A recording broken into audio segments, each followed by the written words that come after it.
Bapak. Wabarakatuh. Saya yakin Bapak Ibu niat ya hadir di webinar ini bukan hanya untuk memenuhi RHK ya, tapi benar-benar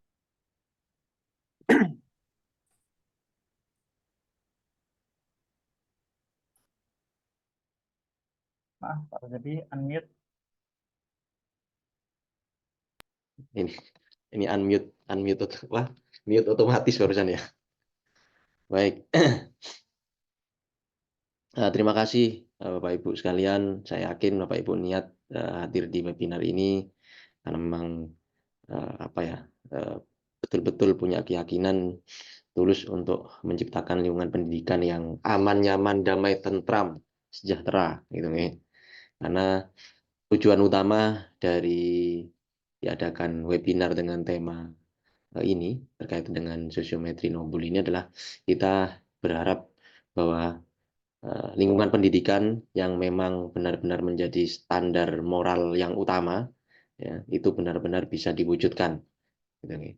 Bukan malah sebaliknya bertentangan, banyak terjadi kekerasan-kekerasan di satuan pendidikan. Ini sangat tidak kita harapkan sebagai lembaga atau tempat yang menjadi standar etik atau standar moral utama.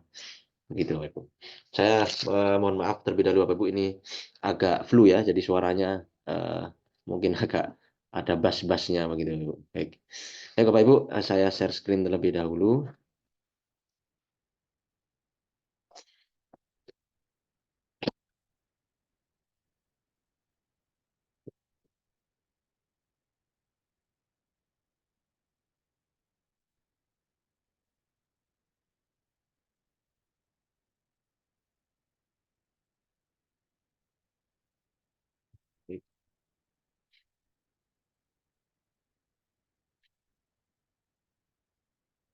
Ya, sudah tampil nih. Bentar, masih proses.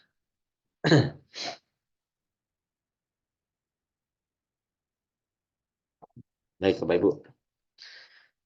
Bapak Ibu, untuk eksplorasi kali ini, saya akan menyampaikan terkait dengan bagaimana sih faktor atau penyebab dari perundungan itu terjadi, sekaligus bagaimana nanti kita punya teknik-teknik lah ya, cara mengatasinya begitu Bapak Ibu. Oke. Perkenalkan Bapak Ibu, saya Roja Biasardani. Saat ini saya aktif di Fasilitator Nasional Sekolah Penggerak nih, program dari Kemendikbud Ristek. Saya juga punya lembaga binaan yaitu NC Trainer sekaligus pendidikan rumah jiwa. Gitu. Baik, kita masuk di materi Bapak Ibu ya. Kita mulai dengan penyebab perundungan. Jadi seharusnya kita paham Bapak Ibu ya, bahwa perundungan ini terjadi dengan berbagai macam faktor yang kompleks, sehingga tidak bisa hanya didekati dengan satu metode saja Bapak Ibu ya. Jadi kuncinya memang satu sebenarnya ya, butuh kesabaran ya dan ketelatenan dalam menghadapi situasi perundungan di sekolah Bapak Ibu. Saya sampaikan sejak awal tidak ada formula yang paling jitu di dalam mengatasi perundungan kecuali kita harus menerapkan berbagai macam pola di dalam perundungan itu. Gitu. Karena sebagaimana dari berbagai macam penelitian ini bahwa penyebab dari perundungan itu sangat-sangat kompleks sekali, Bapak Ibu. Ada karena memang faktor individu ya yang terbangun dari apa ya, dari karakternya dan lain sebagainya. Itu yang membuat dia kemudian mengakar dalam dirinya ya kekerasan itu wajar-wajar saja. Nah, begitu. Atau dari faktor keluarga yang membentuk anak tersebut ya. Atau dari ruang lingkup situasional ya, masyarakat, ya, tetangga dan lain sebagainya ya. Jadi sangat kompleks sekali. Gitu. Secara khusus juga ini akibat dari mungkin defisit perhatian, kurangnya perhatian, entah itu di sekolah, entah itu di keluarga, entah itu di masyarakat. Jadi sekali lagi ini benar-benar kompleks. Kemudian adanya depresi, tekanan, mungkin juga karena belum terbentuk suasana yang nyaman di sekolah, ya, sehingga segala hal pembelajaran itu menjadi depresif, misalkan seperti itu, ya, tugas-tugas dan lain sebagainya, sehingga membuat itu menjadi kecemasan, ya, dan orang yang cenderung cemas itu akan melahirkan aksi-aksi yang bisa dalam apa ya, faktor atau disebut dengan refleks refleks tapi refleks yang negatif, ya, kekerasan dan lain sebagainya karena faktor cemas itu, Ibu. Oke. Ada juga yang melakukan penelitian lain, misalkan bahwa eh, ibu dengan pendidikan rendah, artinya ini tidak memandang pendidikan formal maupun informal nih, ya, ibu dengan pendidikan rendah itu bisa melahirkan anak laki-laki yang bisa cenderung untuk menghasilkan apa ya, menjadi faktor perundungan gitu, Ibu. Karena mungkin memang tidak mendapatkan apa ya, pendidikan moral yang baik dari terutama dari ibunya. Jadi begitu. Ini satu penelitian juga. Termasuk juga bukan hanya faktor dari perundung ya, Ibu ya, tapi juga faktor dari yang dirundung itu juga bisa memancing gitu, Ibu. Sebentar.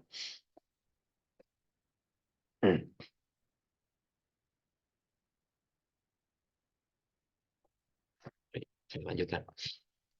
Jadi misalkan kita itu kan kalau di lingkungan kita misalkan ada bentuk tubuh atau bentuk uh, suatu yang tidak biasa gitu nih, tidak sama dengan yang lain, itu bisa memancing terjadinya perundungan.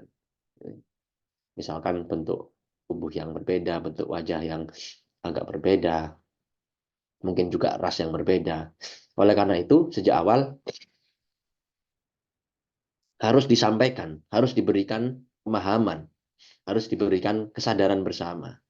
Ya, tindakan-tindakan tersebut sangat penting, gitu, Ibu. Sejak awal itu harus dibentuk lingkungan seperti itu, dibentuk lingkungan yang inklusif, gitu kan, saling menghargai dan lain sebagainya. Ini, nah, oleh karena itu faktor itu juga menjadi faktor, Bapak Ibu, ya, yang tidak bisa dihindari, begitu. Oke, termasuk ini juga, Bapak Ibu, suasana hati yang buruk, kesulitan tidur ketika di rumah misalkan dan lain sebagainya, itu bisa menjadi faktor penyebab dari penindasan. Nah, ini betapa kompleksnya gitu, Bapak Ibu, ya. Betapa kompleksnya kita melihat faktor dari perundungan itu. Ada penyebab tekanan sosial ekonomi, ya.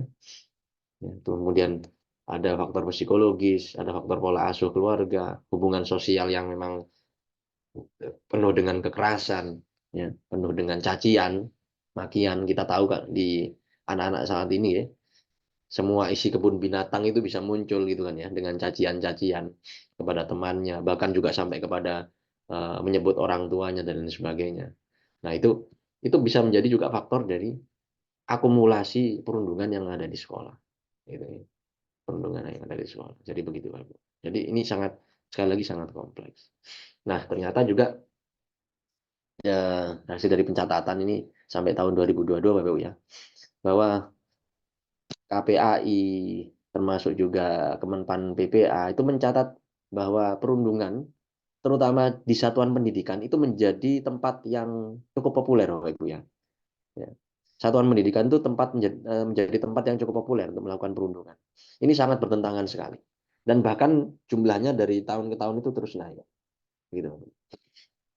Ini sangat miris sekali dan bertentangan sekali lagi eh, dengan salah satu tujuan, ya, tujuan bagaimana pendidikan itu, ya, untuk mencetak SDM-SDM yang eh, berakhlak mulia, ya, berakhlak mulia. Itu kan yang dikatakan dengan mencerdaskan kehidupan bangsa itu kan tafsirannya adalah berakhlak mulia, gitu, Ibu, ya. Bukan menciptakan robot, bukan menciptakan ini dan itu, tapi berakhlak mulia. Ini. Nah, itu sangat sangat bertentangan sekali, Ibu, ya, dengan tujuan pendidikan Indonesia, jadi begitu. Nah, oleh karena itu ini menjadi tanggung jawab kita, termasuk juga apa yang sekarang sangat sangat diperintahkan ini dan dianjurkan dari Kementerian Pendidikan untuk membentuk eh, TPPK, tim untuk pencegahan eh, kekerasan, tim untuk pencegahan kekerasan itu kan sangat dianjurkan sekali Bapak Ibu ya. Jadi begitu.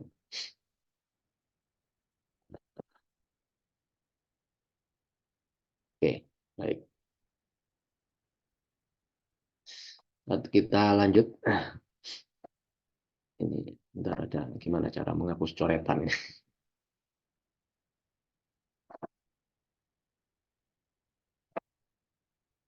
Baik.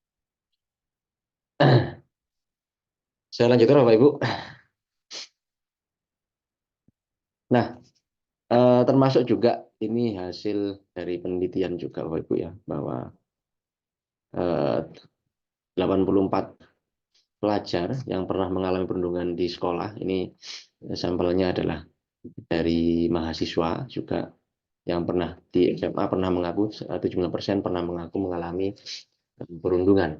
Jadi betapa ini memang sudah menjadi seperti apa ya?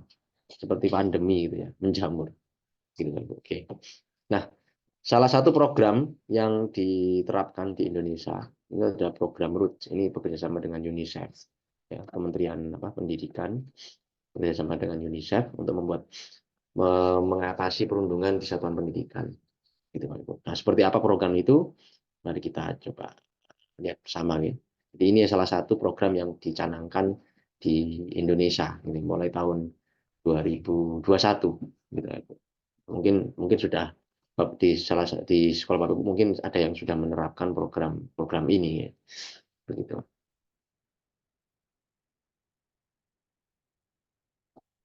Kita lihat bersama Bapak Ibu ya.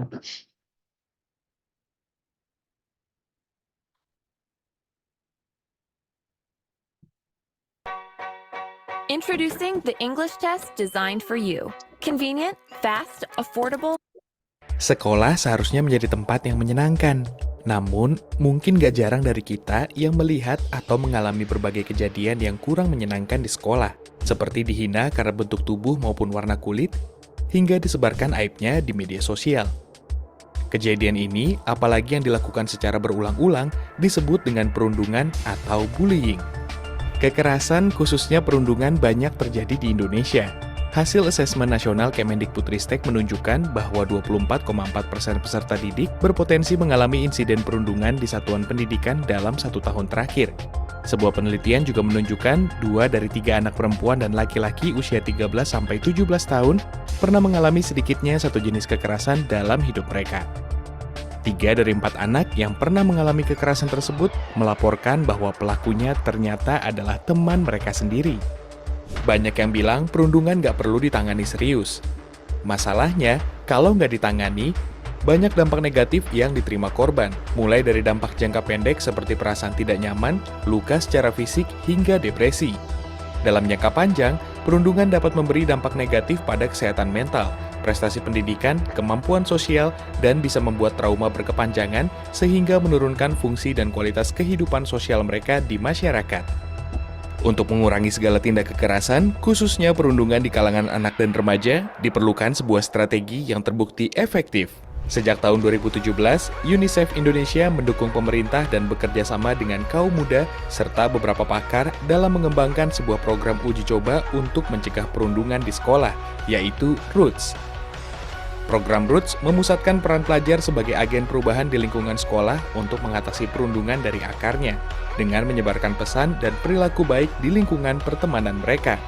Pesan ini kemudian akan disebar di lingkungan sekolah sehingga menyadarkan semua orang untuk peduli satu sama lain dan mempromosikan nilai-nilai kebaikan. Lambat laun, kesadaran ini diharapkan dapat mengubah perilaku sehingga pelajar akan menjauhi perundungan dan tidak lagi menganggapnya sebagai hal yang keren. Memakai pendekatan jejaring sosial, siswa yang terpilih menjadi agen perubahan dalam program ini adalah mereka yang dipilih langsung oleh teman-temannya di sekolah. Mereka adalah siswa yang memiliki kedekatan dengan banyak orang di sekolah, sehingga diharapkan bisa memberikan pengaruh yang lebih besar. Agen perubahan yang terpilih mengikuti beberapa pertemuan yang dipandu oleh fasilitator guru, baik dilakukan secara luring maupun daring. Untuk mencegah perundungan di sekolah, melalui rangkaian pertemuan ROOTS, agen perubahan diajak untuk mengembangkan berbagai kemampuan seperti bekerja sama, membangun hubungan yang sehat, kepemimpinan, kreativitas, dan menginisiasi aksi nyata di sekolah untuk menyebarkan kebaikan dan sikap anti perundungan. Program uji coba ini melibatkan remaja SMP di wilayah Sulawesi Selatan, Jawa Tengah, dan Papua Barat. Setelah dijalankan di sekolah, hasil penelitian menunjukkan bahwa program ini berhasil mengurangi perundungan hingga 30%. Kabar baiknya, Kementerian Pendidikan, Kebudayaan, Riset, dan Teknologi atau Kemendikbudristek bekerja sama dengan UNICEF Indonesia dan Mitra telah mengimplementasikan Roots Indonesia secara nasional pada tahun 2021. Pada tahun 2022, program ini akan dijalankan secara daring dan luring menggunakan pendanaan dari biaya operasional sekolah atau BOS sesuai dengan Permendikbudristek nomor 2 tahun 2022. Kemendikbudristek akan melibatkan satuan pendidikan terpilih dari 34 provinsi di Indonesia untuk mengikuti program Roots. Bagaimana program Roots Indonesia dilakukan? Di tahap pertama, pelatihan secara nasional diadakan untuk membentuk kader fasilitator nasional yang bertugas membimbing guru-guru di sekolah terpilih untuk memahami program ini.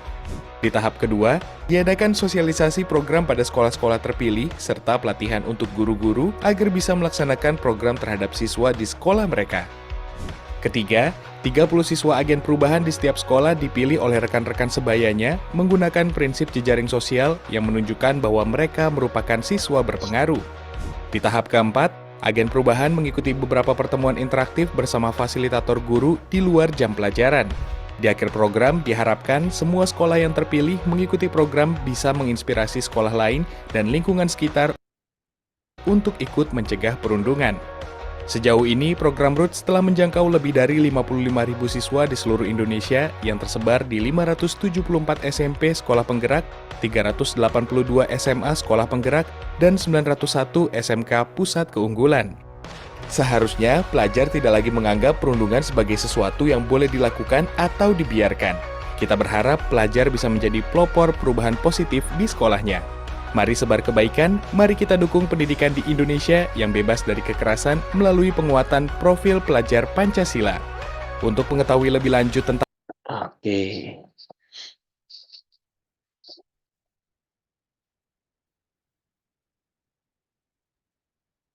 Baik, Bapak Ibu, itu program ya, salah satu program untuk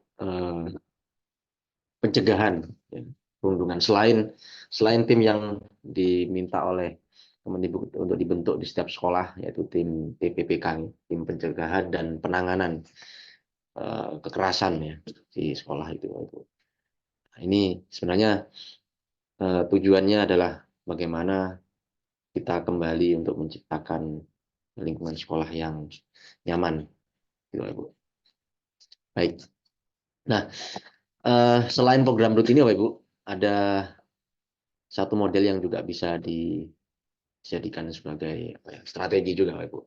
Ini ada model Kiva namanya. Model Kiva ini adalah model yang dicetuskan di Finlandia, Bapak Ibu ya. Yang ini sudah dipakai di beberapa negara Eropa, termasuk juga di negara Amerika Latin, begitu, Bapak Ibu. Model Kiva ini. Ini salah satu penelitian yang menggunakan model Kiva dilakukan oleh Brandeung ini sebanyak 341 kasus yang di sekolah dasar maupun sekolah menengah, yang menyatakan bahwa intinya Bapak Ibu ya, hal yang paling penting dalam mengatasi perundungan itu ada dua hal, Bapak Ibu, di dalam model Kiva ini. Yang pertama adalah kita itu harus ketika menangani perundungan itu membuat sang pelaku itu bisa berempati terhadap korban. Gitu. Jadi hal yang paling utama adalah bagaimana kita mendorong pelaku itu bisa berempati terhadap korban. Yang kedua adalah bagaimana si pelaku ini bisa mengutuk terhadap perilakunya. Nah, maka itu butuh melakukan pendekatan-pendekatan persuasif, Bapak Ibu ya. Nah, seperti yang dilakukan di dalam model Kiva. Jadi dua hal itu perlu diingat menjadi kunci, Bapak Ibu. Dan hukuman ya, punishment itu ternyata tidak membuat efek jera terhadap pelaku perundungan, Bapak Ibu. Ya, itu malah bisa menjadi efek domino yang lebih berat. Ya, dengan kita memberikan hukuman dan sejenisnya. Yang lebih tepat adalah dua hal tadi itu. Kita bagaimana mendorong pelaku untuk bisa berempati terhadap korban ya setelah dia melakukan perundungan itu. Dan yang kedua adalah bagaimana sang pelaku itu bisa mengutuk terhadap perilakunya yang melakukan perundungan itu. Gitu, Bapak Ibu. Nah, tekniknya adalah Bapak Ibu, ini sebenarnya tekniknya sangat sederhana, namun memang butuh ketelatenan Bapak Ibu, ya, yang dilakukan di dalam model KIPA ini. Ya, terkait dengan bagaimana langkah-langkah yang lebih detail tentu tidak bisa saya jelaskan di sini Bapak Ibu, ya, karena kita ada keterbatasan waktu. Tapi secara umum mengelompokkan strateginya itu yang sebagaimana dilakukan, diteliti juga oleh Pikas ini Bapak Ibu, ya, dengan model KIPA ini. Yang pertama adalah kita harus memastikan Bapak Ibu, kita harus memastikan betul apakah ini perundungan atau bukan, atau hanya sekedar konflik biasa. Ya. Jadi misalkan kan sering kali Bapak ya, anak-anak karena mungkin dalam kondisi cuaca yang panas misalkan ya, terus kemudian kesandung ya, oleh kaki temannya dan akhirnya berkonflik. Itu kan konflik biasa, bukan perundungan. Ya. Yang disebut perundungan tadi, sebagaimana yang ditayangkan dalam video Kemendikbud tadi Bapak, adalah yang ketika itu dilakukan berulang-ulang. Gitu ya. Perundungan itu dilakukan, jadi melakukan tindakan-tindakan yang tidak nyaman dan itu dilakukan secara berulang-ulang. Itu perundungan. Karena efeknya Bapak Ibu, ketika Bapak Ibu menyatakan bahwa itu adalah bentuk perundungan, ya, dan ternyata itu bukan, maka itu akan menjadi label kemudian buat anak-anak itu, dan itu bisa menciptakan suasana yang tidak nyaman akhirnya. Oleh karena itu harus dipastikan dulu apakah ini benar-benar perundungan atau bukan. Mohon maaf. Kemudian yang kedua Bapak Ibu, diskusikan dengan korban terlebih dahulu. Jika memang itu sudah benar-benar perundungan dan dilakukan secara berulang-ulang, bahkan sampai berbahaya gitu ya, akan mengarah pada tindakan yang berbahaya, diskusikan dengan korban terlebih dahulu. Gitu ya, Bu. Jadi langkah berikutnya adalah diskusi dengan korban. Ya. Minta mereka untuk bercerita sebenarnya apa yang terjadi. Buat suasana menjadi nyaman dan terbuka. Seperti itu saja sebenarnya, sederhana. Buat suasana menjadi nyaman dan terbuka. Begitu. Buat mereka menjadi aman. Begitu. Selanjutnya, Bapak Ibu bisa berpindah kepada diskusi dengan pelaku. Tapi ini dalam kondisi tidak dikumpulkan, Bapak Ibu, ya. Tidak di dalam satu ruangan, ya. Tapi dalam ruang dan waktu yang berbeda, tentu ini, Bapak Ibu. Ya. Diskusi dengan pelaku. Entah itu dengan teknik restitusi atau dengan teknik restorasi, Bapak Ibu, ya. Bapak Ibu mungkin yang terutama yang ada di BK mungkin sudah mengenal ya istilah restitusi, ya, maupun restorasi, ya, yang pada intinya adalah kita ingin mencoba mengembalikan keyakinan nilai sebenarnya apa, ya, kita masuk di sekolah itu apa tujuannya, ya, dan apa yang harus kita capai dan apa yang harus kita kejar, gitu kan. Ya, ketika itu kemudian beralih, ya, menyimpang dan lain sebagainya, itu kita coba kembalikan, ya, dalam pendekatan persuasif, begitu, bukan pendekatan hukum. Itu diskusikan dengan pelaku. Ya. Yang tadi itu kita bilang bagaimana pelaku bisa kemudian tumbuh empatinya terhadap korban, karena kita tanyakan apa manfaatnya misalkan melakukan seperti itu. Ya, bagaimana masa depannya nanti korban yang dijalukan, juga masa depan orang yang melakukan pembulian dan lain sebagainya. Itu kita coba sasar gitu. Dan sampai kemudian dia juga mengutuk perilakunya. Ya, diskusi dengan itu sampai itu terjadi, dan ini memang butuh pendekatan yang persuasif, tidak instan, tidak ada yang instan di sini. Oke. Kita balik lagi kepada diskusi dengan korban, gitu ya. Langkah berikutnya tetap diskusi dengan korban sampai korban benar-benar merasa terbuka dan nyaman dan merasa aman untuk menyampaikan apa yang terjadi, gitu ya. Oke, nah berikutnya balik lagi diskusi dengan pelaku, ya. Intinya bolak-balik ini adalah dilakukan dalam rangka untuk menyatakan menjurus pada target tadi itu, ya, yang pelaku bagaimana dua hal tadi itu tercapai, yang korban bagaimana dia merasa aman, ya, menyampaikan seperti itu. Ini Ibu. Ini yang dilakukan di dalam model KIPA sebenarnya. Sehingga ini butuh tim. Ini butuh tim. Ya, melakukan ini butuh tim. Oke. Nah, ini yang disebut tadi dengan pendekatan yang konfrontasi, dan juga ada pendekatan yang non konfrontasi. Yang konfrontasi bagaimana si pelaku itu mengutuk perbuatannya, ya. Dan yang pendekatan non konfrontasi bagaimana menumbuhkan empati, ya, menumbuhkan empati terhadap korban. Si pelaku menumbuhkan empati terhadap korban. Oke. Nah, tambahan lain Bapak Ibu yang bisa dilakukan adalah tadi yang kita sebut ini ada Ken Rigby ini. Ken Rigby ini salah satu dari peneliti yang memang spesialis di bullying atau perundungan Bapak Ibu. Bisa cek di dalam jurnal-jurnal itu. Dia memang spesialis di situ. Dia menyatakan ada beberapa tindakan yang ini perlu dilakukan secara berurutan, Bapak Ibu ya, dalam menangani kasus perundungan. Yang pertama adalah restoratif praktis. Ya. Restoratif ini kan, restorasi itu kan pemulihan, Bapak Ibu ya. Nah, pemulihan tadi itu, sebagaimana yang dalam model Kiva tadi itu, kita melakukan pendekatan-pendekatan terhadap korban dan pelaku yang jangan sampai dikumpulkan terlebih dahulu, sampai benar-benar merasa pulih, gitu ya. Yang korban juga pulih, dia merasa aman, ya, merasa aman dan nyaman, gitu ya. Tidak takut, dalam kondisi yang tidak takut lagi. Kemudian yang pelaku juga begitu, dia bisa mengutuk perbuatannya, ya, kembali kepada titik nol, gitu ya, pemulihannya. Dia bisa mengutuk perbuatannya, dia bisa bersikap empati terhadap korban, ya, restoratif. Nah, baru kemudian ketika restoratif ini sudah mengarah kepada dua hal tadi bagi si korban dan mengarah kepada rasa aman dan nyaman buat si pelaku ya tadi ya, mohon maaf, dan rasa aman dan nyaman buat si korban, gitu. Baru kemudian kita lakukan mediasi. Jangan dilakukan mediasi terlebih dahulu sebelum restorasi ini selesai, ya. Karena yang terjadi adalah bisa nanti malah semakin bertengkar, gitu ya. Tidak selesai malah. Nanti restorasi harus dilakukan terlebih dahulu, baru kemudian mediasi. Nah, mediasi ini Bapak Ibu penting. Ketika sudah mediasi ini orang tua dilibatkan, gitu nih. Pihak-pihak terkait dilibatkan di dalam mediasi. Jangan ketika restorasi orang tua dilibatkan. Ya, Bapak Ibu harus menyampaikan bahwa sekolah harus menjamin bisa memberi waktu untuk melakukan restorasi. Karena kalau orang tua dilibatkan di dalam mediasi, di dalam restorasi itu, nanti ini bisa malah runyam, bisa malah kacau. Gitu. Tapi harus ada jaminan dari sekolah benar-benar melakukan pendekatan persuasi kepada pelaku dan korban. Begitu. Nah, baru kemudian dilakukan mediasi.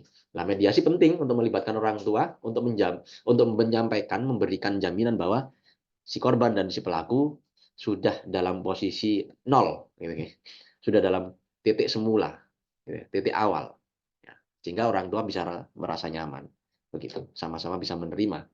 Jadi begitu. Baik, Bapak Ibu, kemudian setelah mediasi, ya, hal yang perlu dilakukan adalah support group method, ya. Jadi metode dalam membuat kedua belah pihak ini antara si korban dan pelaku berada dalam satu grup yang kita dorong untuk mereka itu saling bekerja sama, ya, untuk mengembalikan nilai, ya, untuk mengembalikan nilai persahabatan, nilai kolaborasi, ya, nilai kebersamaan. Ya, jadi jangan dibiarkan saja, gitu ya, antara si pelaku dan si perundung, ya, pelaku dan si korban jangan dibiarkan saja, gitu ya. Setelah selesai, tapi kita dorong mereka untuk dalam satu grup. Nah, ini bisa kalau Bapak Ibu di sekolahnya menerapkan model P5, itu kan model grup ya, P5 itu mesti model grup kan ya, P5 gitu, Bu. Itu bisa dimasukkan dalam satu kelompok, ya, antara si pelaku dan si korban. Jadi begitu, supaya mereka bisa memunculkan nilai baru, ya. Bisa memunculkan nilai baru terkait dengan persahabatan, gitu. Sama dengan begini Bapak Ibu ya, Bapak Ibu mungkin pernah mengalami pertengkaran dengan sahabat atau dengan orang dekat, ya, dengan orang dekat. Nah, ketika kemudian sampai kepada titik di mana ada kesepakatan untuk rekonsiliasi, gitu kan ya, meskipun dengan tanpa catatan tertulis, ya, untuk baik kembali, itu kan menjadi nilai yang indah sebenarnya, awal nilai yang indah, yang baru. Kalau itu tidak dilakukan dengan satu momentum, satu momen, ya, satu event yang menarik, misalkan dengan acara yang menarik untuk mengawali lagi nilai baru tersebut, ya itu akan kehilangan momentum nanti, ya, kehilangan momentum karena habis bertengkar kemudian bersatu lagi itu akan memunculkan nuansa yang indah, ya. Jadi begitu. Nah, sama juga dengan ini Bapak Ibu, ketika ini sudah rekonsiliasi dalam kondisi yang ingin munculkan nilai baru, ya, gunakan model group method ini Bapak ya, seperti di P5 atau pembelajaran kolaboratif dan lain sebagainya. Satukan dalam satu grup, gitu. Nah, kemudian yang berikutnya adalah method of shared concern. Ajak orang yang pernah mengalami situasi yang tidak nyaman itu dan sudah dan sudah kembali pada nilai baru, gitu ya, melakukan share, ya, melakukan sharing, Bapak Ibu ya, sharing tentang bagaimana misalkan perbedaan kondisi dulu dengan sekarang, ya, kenyamanan apa yang dirasakan, betapa indahnya dengan kondisi yang seperti ini, ya. Jadi lakukan itu, dorong. Ya, mereka mungkin tidak akan melakukan itu kalau tidak didorong, Bapak Ibu ya. Jadi pancing, ya, berikan pemantik kepada pelaku dan si korban itu untuk saling kemudian share situasi yang mereka alami saat ini berbedanya dengan yang dulu. Jadi begini. Sekali lagi di sini juga sama. KMPG menyatakan bahwa sanksi itu tidak cukup berhasil dalam menangani situasi perundungan. Gitu. Yang lebih berhasil adalah model-model yang seperti ini, restorasi, mediasi, yang semuanya intinya adalah persuasi. Ya, yang intinya semuanya adalah persuasi. Gitu. Oke, Bapak Ibu, ada tindakan tambahan lain yang juga perlu dilakukan, Bapak Ibu. Jadi ini penting, keterampilan kecerdasan emosional, ya. Ya, kalau di apa nggih, bagian-bagian ketuhanan yang Maha Esa itu memang penting. Untuk kecerdasan emosional kan banyak tumbuh ketika kita juga berkaitan dengan religi, gitu ya, dengan hal religi, gitu ya. Jadi itu sangat penting untuk ditingkatkan. Seperti kalau misalkan di dalam apa ya, kalau mungkin situasinya mayoritas sekolah yang dihuni oleh orang-orang Islam, ya penting sholat jamaah, kemudian sholat duha, gitu, dan lain sebagainya lah, gitu. Atau di agama-agama yang lain, jadi ritual-ritual itu penting dilakukan ya, sebelum belajar dan sebagainya. Itu untuk menumbuhkan kecerdasan emosional juga. Gitu. Jadi seperti itu. Ya. Ada pembelajaran sosial emosional, ya, mungkin sudah pernah mendengar itu. Saya yakin sudah pernah mendengar pembelajaran sosial emosional itu, ya, di dalam kurikulum Merdeka. Gitu, ya. Nah itu penting. Misalkan menyambut anak-anak ketika datang masuk sekolah, gitu, ya, di pintu, di gerbang, itu bagian dari untuk menumbuhkan rasa empati mereka juga, kecerdasan emosional mereka juga, yang harus diberikan teladan oleh gurunya terlebih dahulu. Jadi begitu ya, Bu ya. Sambutan itu betapa luar biasanya efeknya, Ibu ya, bahwa saya merasa dihargai. Orang yang tumbuh dari penghargaan yang tinggi, maka dia akan belajar juga untuk menghargai orang lain. Jadi begitu. Oke. Kemudian juga ini Bapak Ibu seperti tadi itu ya, libatkan orang tua, libatkan hampir semua personil sekolah ketika terjadi kasus-kasus perundungan itu. Tapi ini lebih kepada percobaan-percobaan yang usaha-usaha, maksud saya, usaha-usaha yang preventif daripada kuratif yang ini, kecerdasan emosional dan sebagainya. Selain itu juga Bapak Ibu, lebih sering gunakan model-model pembelajaran kooperatif atau kolaboratif seperti simulasi, ya, role play, yang itu melibatkan beberapa kelompok di dalam kelas, gitu ya. Tidak dengan sendiri-sendiri. Ya, itu bisa mencegah terhadap model-model perundungan. Tentu harus dengan pengawasan, ya, tidak dilepas begitu saja. Begitu, Bapak Ibu. Oke. Kemudian Bapak Ibu yang berikutnya adalah usahakan terbentuk lingkungan sekolah yang open situation, yang situasinya terbuka. Maksudnya adalah anak-anak itu tidak takut untuk menyampaikan, karena 30% ya dinyatakan ini oleh Peter G. Smith, 30% dari anak-anak yang mengalami perundungan atau kasus kekerasan dan sebagainya itu tidak melapor, Bapak Ibu. Karena pertama dia takut, khawatir tidak mendapatkan perlakuan yang baik karena dia sudah kadung bercerita, gitu nih. Tidak mendapatkan perlakuan yang baik atau mendapatkan ancaman bahkan ketika laporan itu malah menyebar kepada pelakunya. Ya, jadi seperti itu. Oleh karena itu harus Bapak Ibu mungkin dengan cara misalkan kalau mereka tidak mau bercerita secara langsung, gitu ya, dengan kotak saran atau apa, dengan kotak aduan atau apa ya, itu bisa. Dan Bapak Ibu di sekolahnya sudah menyampaikan jaminan bahwa segala hal yang berkaitan dengan kasus-kasus yang misalkan rahasia itu tidak akan sampai kepada khalayak umum. Jadi begitu. Ya. Atau juga dengan nanti Pak Ali yang akan menjelaskan ya, ada satu tools yang bisa digunakan bagaimana tingkat situasi perundungan itu dapat dideteksi sejak awal. Jadi begitu. Dapat dideteksi secara keseluruhan. Itu nanti ada tools yang bisa digunakan dari Pak Ali nanti itu ya, yang akan menjelaskan secara khusus terkait dengan hal itu. Jadi begitu. Nah, intinya apapun itu, Bapak Ibu harus dibuat secara situasi yang terbuka supaya anak itu merasa nyaman. Dan sekali lagi, alat apapun Bapak Ibu, kalau tidak ditindaklanjuti dengan model-model yang tadi itu dengan cara yang persuasif ya, dengan alat deteksi apapun, itu juga tidak akan berguna Bapak Ibu ya. Jadi begitu. Oleh karena itu, Bapak Ibu harus melakukan tindakan-tindakan yang persuasif, entah dengan cara yang model Kiva tadi itu, ya, atau dengan cara yang model Roots, ya, atau dengan cara beberapa hal tadi yang sudah disampaikan. Gitu, Ibu. Oke. Terakhir Bapak Ibu, jadi sekali lagi saya ulangi, tidak ada cara yang instan dalam menangani perundungan. Ya. Tidak ada cara yang instan, saya yakinkan. Ya. Mungkin Bapak Ibu merasa, wah itu sudah pernah dilakukan. Ya. Kemarin itu sudah dilakukan. Ya. Kemarin, tahun yang lalu juga dilakukan. Ya, sebelum-sebelumnya sudah dilakukan. Ingat Bapak Ibu, murid Bapak Ibu itu selalu berganti dengan membawa konteks situasi keluarganya yang berbeda-beda. Konteks sosialnya yang berbeda-beda tentunya. Ya. Oleh karena itu, jika terjadi hal-hal yang berulang-ulang seperti ini, ya, maka itu bukan alasan untuk Bapak Ibu berhenti menangani, gitu ya. Karena muridnya memang selalu berganti-ganti terus, gitu ya. Muridnya selalu berganti. Oleh karena itu tidak ada cara yang instan dalam menangani perundungan ini. Yang ada adalah Bapak Ibu butuh kebersamaan, ya, kolaborasi, ya, antar sesama dewan guru dan lain sebagainya, gitu. Dan butuh ketelatenan untuk menangani itu. Ditunjang dengan alat-alat yang mempermudah Bapak Ibu untuk mendeteksi perundungan.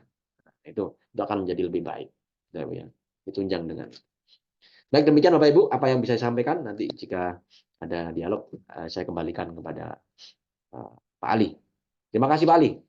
Assalamualaikum warahmatullahi wabarakatuh. Selamat malam dan semoga kita bisa mewujudkan sekolah yang aman, nyaman, damai, tentram dan Waalaikumsalam sentosa. warahmatullahi